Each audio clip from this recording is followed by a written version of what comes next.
ఓం శ్రీమాత్రే నమః.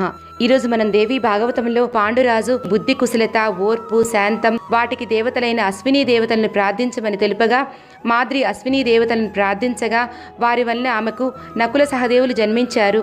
వీరు భవిష్యత్తులో బుద్ధి, కుశలత, అమోఘమైన వాక్శక్తి, వేద విజ్ఞానము, సమస్త శాస్త్రజ్ఞానం కలిగి నీతి కోవిదులై అన్నలకు తోడే వర్ధిల్లుతారని ఆకాశవాణి తెలియచేసింది.